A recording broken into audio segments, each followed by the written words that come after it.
بسم اللہ الرحمن الرحیم۔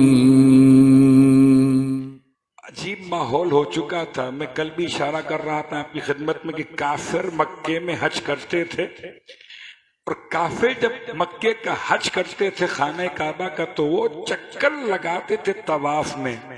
جتنے چکر سمجھ میں آئے لگا لیے، نو سمجھ لیں جتنا دماغ گھوما اتنے چکر لگا لیے۔ بس یہ چکر لگاتے تھے، 7 لگائے، 6 لگائے، 3 لگائے، کسی نے بہت شوق میں 9 لگا لیے۔ اگر بات ایسے سمجھ میں نہ آئے تو صبح کی نماز میں اس شخص کو دیکھ لیجئے جو اتنا پی پلا کر آیا تھا، کہتا تھا اتنا مزہ نماز میں آ رہا ہے، کہو تو 4 رکعت اور پڑھا دوں۔ ایسا ہی مزاج تھا ان کا، جتنے چکر چاہے لگا لیتے تھے۔ عبد المطلب خاندان رسالت کی وہ عظیم شخصیت ہیں جنہوں نے ابراہیم علیہ السلام کے بعد نسل ابراہیم ہونے کی اہمیت کو بتایا، 7 چکر کو طواف قرار دیا، اور اسلام نے عبد المطلب کے فیصلے کے نیچے محمد کے سائن کروا دیے۔ اب تا قیام قیامت تک اب سنی کرے تو، شیعہ کرے تو، اہل حدیث کرے تو، وہاب کو ماننے والا کرے تو کرے گا 7، نہ 7 سے کم اور نہ 7 سے زیادہ۔ کیا طواف تھا، اللہ اکبر۔ اب غور کیجئے، ایک جملہ آپ کی خدمت میں اور، عجیب طواف ہے خانہ خدا کا۔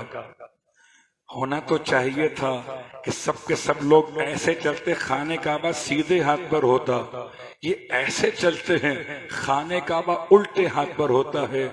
میں جوانوں کے لیے کہتا ہوں اینٹی کلوک وائز اب طواف کرتے ہیں، گھڑی کی سوئی جیسے چلے اس کے برخلاف۔ کیوں ایسا کیوں ہے؟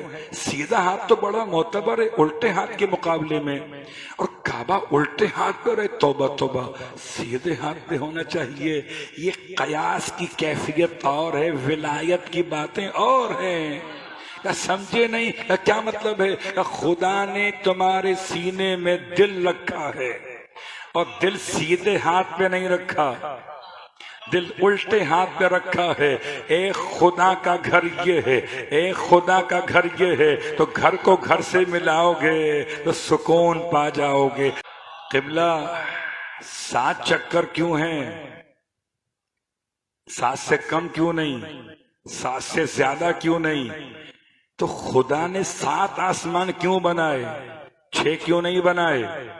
9 کیوں نہیں بنائے؟ جواب دیجئے، 7 کیوں ہیں؟ زمینیں 7 کیوں ہیں؟ 6 کیوں نہیں؟ 9 کیوں نہیں؟ جو جواب آسمان کے لیے دو گے وہ زمین کے لیے، وہی جواب ہوگا آپ کا خانہ کعبہ کے طواف کے لیے۔ ہفتے کے دن کتنے ہیں؟ 7۔ وہ 7، یہ 7، وہ 7، وہ 7، آپ بھی میرے ساتھ۔ خانہ کعبہ کے طواف کے چکر 7، لیکن ایسا نہ ہو کہ چکر ہو طواف نہ ہو۔ بس ایک جملہ آپ کی خدمت میں دل چاہتا ہے بیان کر دوں، اور جب کبھی آپ کا دل چاہے تو دعا کیا کیجئے۔ میں تو آپ سے بار بار کہتا ہوں خدا نصیب کرے کبھی حج کے نام سے، کبھی عمرے کے نام سے بار بار جائیں، اسی بہانے کعبہ دیکھیں، کعبے میں وہ مقام کہاں پر ہے۔ چلو اس بہانے ہی کعبہ دیکھ لیں، اس لیے کہ ہمارے اور آپ کے لوگ جب جاتے ہیں، میں نے بڑے بڑے قافلے دیکھے، ان کو سب بتاتے چلے جا رہے ہیں، امی نیت ایسے کرنا ہے، واجبات یہ ہیں، مستحبات یہ ہیں، کعبے کو ہاتھ نہیں لگانا ہے، اس پہ خوشبو لگی ہوئی ہے، آپ حالت احرام میں ہو، احرام کی حالت میں خوشبو حرام ہے، سب باتیں بیان کر رہے تھے۔ اور جیسے ہی صحن میں پہنچے، کیا پوچھا مولانا وہ مقام کون سا ہے جہاں سے دیوار شق ہوئی تھی؟ اللہ اکبر، ہم محنت کر رہے تھے حج پر، عمرے پر، وہ ڈھونڈ رہے تھے ولایت علی ابن ابی طالب کی نشانیاں۔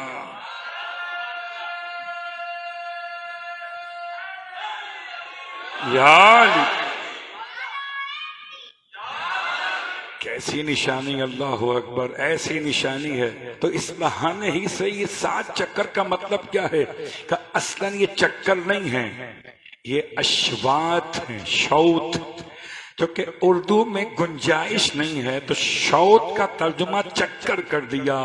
حالانکہ مجھے بتائیں ایمانداری سے، میرے گھر پہ لگاؤ اگر تالا اور آپ آئیں مجھ سے ملنے کے لیے تو کیا تالا دیکھ کر چکر لگائیں گے؟ میرا بڑا قیمتی گھر ہے قبلہ، اتنا بڑا قیمتی ہے کہ اس کا وائٹ ہے ہاؤس کے نام سے اور میرا بلیک ہے وائٹ ہاؤس کے نام سے، تو میرے گھر کے چکر لگائیں گے؟ لگا ہوا تالا ہے۔ اگر آپ نے ایک چکر لگایا، دو لگائے، تین لگائے، لوگ روکیں گے خیریت تو ہے، کیا تالا دیکھتا نہیں ہے؟ کیوں چکر لگا رہے ہیں؟ اور قسم کھا لیجئے جتنے بیٹھے ہوئے، کعبے کے دروازے پر کیا ہے؟ تالا، پھر بھی چکر لگا رہا ہے بیچارہ مسلمان۔ عجیب نہیں؟ کیوں لگا رہے ہیں؟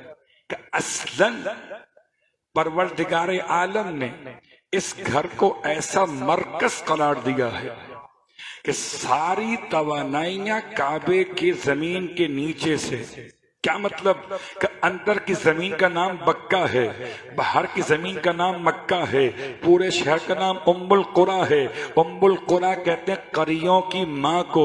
خدا نے ایسا نظام بنایا جسے زمین کا مرکز بنایا، اسے قریوں کی ماں کہا، اور تراب کے باپ کو اندر اتار کے بتایا کہ اب اگر مرکز سے ہٹو گے تو بہک جاؤ گے، آؤ طواف کرنے کے لیے۔ اور جو طواف کرنے نہیں جا سکتا مسلمان، وہ اپنے شہر میں رہتے ہوئے نماز پڑھنے پہ مجبور ہے۔ قربانی اگر کرے گا تو حلال نہیں ہے۔ اللہ اکبر۔ اگر اس گھر کی طرف حیوان کا رخ نہ ہو تو قبلہ کیوں اتنا ہے؟ کیوں طواف کر رہے ہیں اس کا؟ کہ یہ خدا کا وہ گھر ہے جس کے طواف کے 7 اشواط کو عبد المطلب نے 7 اشواط قرار دیا تھا۔ اب آئیے صرف 2 جملے آپ کی خدمت میں۔ یہ 7 اشواط، یہ 7 حجابات کو ہٹاتے ہیں۔ یہ 7 اشواط انسان کو 7 مرحلے میں بلند کرتے ہیں، اتنا بلند کرتے ہیں کہ 7ویں مرحلے پر پہنچنے کے بعد انسان عرش خدا پر اپنے آپ کو محسوس کرتا ہے۔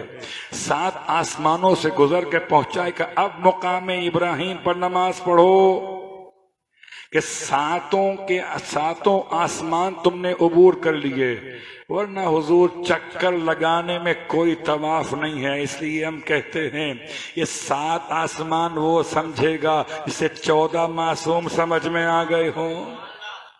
اللہ اکبر۔ ورنہ بدن پہ جامع احرام، دل میں بغض علی، تیرے نصیب کا چکر ہے یہ طواف نہیں۔